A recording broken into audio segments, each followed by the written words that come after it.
everyone! Today I wanted to do a different video. It is related to exercises and workouts. Today I wanted to talk about workout logs, or how to log your exercises or workouts. Um, Today is actually November 18th, 2015. You can see on my workout log it states November 23rd, 2012. Well, the reason for that is that this is actually one of my workout logs that I've been using for years. Yes, I can say years now. This is probably my third workout log. I loved this workout log. For the longest time, I used this. One of the great things about this is that I like the spiral for the fact that it holds my pen. It's compact, and yeah, I've had it for quite some time.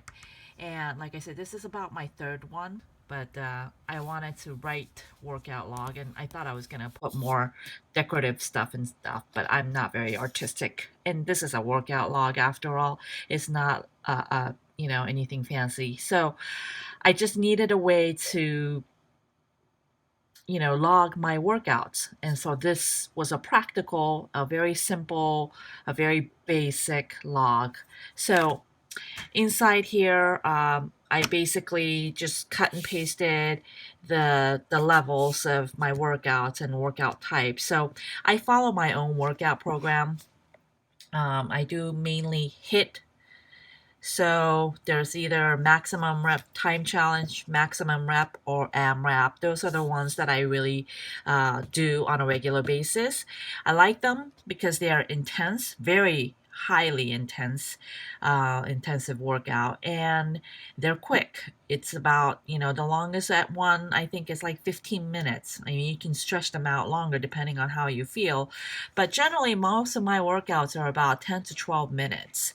And that's it for the day. Now, I do have other activities now because we did adopt a dog this year, and we take her out for a walk twice a day.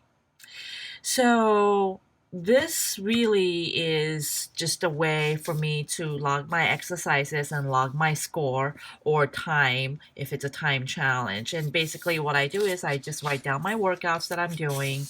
Pretty basic, pretty straightforward. This has worked for me for, like I said, years and years and years. So if I do any other exercises like DVD exercise or some other YouTubers that have great exercise, I was using that. But then I just basically created my own, and I started doing my own thing. And this is it. So this really, I like this. I usually write down my exercises. That kind of helps me prepare what I'm doing. These are all actually exercises like number 23, Heavy Metal Junkie. These are all my exercises that I post online. So if you'd like to try them out, come visit Free Daily Exercise. And what I'm doing now is I'm actually creating the printout workout. So basically I was writing them in, and this has worked for me for quite some time, like I said, and I really liked it. But the problem with this, I find, is that, there really isn't a lot of room. Like if you get to like this type of a workout where there's 10 different exercises, you have this much space. Now, I also use my heart rate monitor. I haven't used that in a while because I ran out of battery and I've just been lazy. But I usually post my heart rate, and how much calories I burned and all that stuff. And then I kind of summarize how my exercise went, what was my worst exercise, what was the best that I liked, that sort of thing. But this worked for me, and this is great if you're consistent and you're exercising every day. Like March 3rd, March 8th, you know that, okay, I'm doing good here. March 9th, March 10th. I did a lot of exercises on the 10th, I guess. And then 11th, 12th, so I was working out every day. So this is great if you are, constantly working out. But then look what happens here. So I logged March 13th, 2013. The next time I worked out was almost a month later. But you won't be able to tell, right? Because as you're thumbing through, and then you go April 8th, and then April 10th, and then you jump to April 30th, and then whoa, May 7th. So it kind of gives you a false sense of progress. It doesn't say I skipped these days. What's nice about it is that you don't have any empty spaces because you're logging as the days that you do your exercise, and you kind of see the gaps. So this was not a good way for me to track how consistent I was, doing. There were periods of within the last couple of years where I was working out every day for about 6 to 7 months, and then I skipped maybe one or two, and I resumed, and that's great. But this really doesn't tell you much. Another thing that started to bother me was I was writing down the same exercise over and over and over again. And I'm like, you know what? This is a waste of time. Even though I like the preparation, I like to get prepared for my exercise. And, as you're writing them down, you kind of memorize almost, you become familiar with them. But it got to a point where I'm like, okay.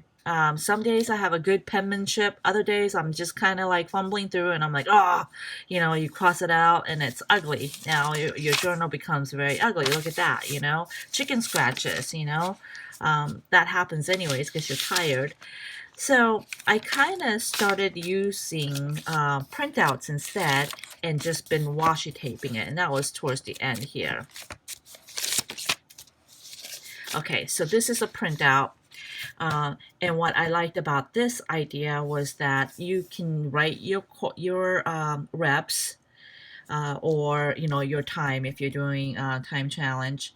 But then you can also write notes here all over if there's room.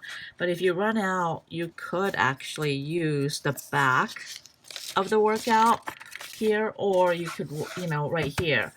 So that's what I started to do. I found that it saved a lot of time. It allowed me to journalize and really, notate how I did. So on this day, I did I didn't do two different exercises. I don't know why I have that on the same day. But basically, yeah, so there's like extra space. So I like that. All you need to do is just either tape it down or washi it, and that's great. But it still kind of bothered me because you're kind of skipping. You're still like, okay, I missed 3 days of exercises here. And you wouldn't know that. You would just think, oh, look at that. This year I did really, really well. And you actually didn't. So, I kind of ditched this idea. I like the portability. I like the way that it's small. It worked for me really well. So if you are just interested in logging for the sake of logging, so that you can, compare your results from the previous exercise, or that sort of thing, then this is a way to go. This worked for me for quite some time. But I'm going to show you on my next video the new planner, or actually new workout log that I'm using, and it's in a planner format, but it's not an actual planner. I bought it for $1, and yeah, so I can go into that. So that's it, guys. I hope you enjoyed this video. I hope this may help some of you if you are, if you're not really logging your workouts, and you needed, some way to log it. It's basic, pretty basic. Anybody can do this, right? Rather than jotting it on scratch paper and then losing it, just get one of these little tiny binders, and they work wonders. I think there's like 250 sheets, so you have potentially, if you're using front and back, you can use, for 2 years, right? Or close to 2 years, 365 days in a year. I don't know. So this notebook becomes my clipboard, and it is very portable. Anyways, I hope this helps. So I'll see you in the next video. Bye. freedailyexercise.com. Get it done at home.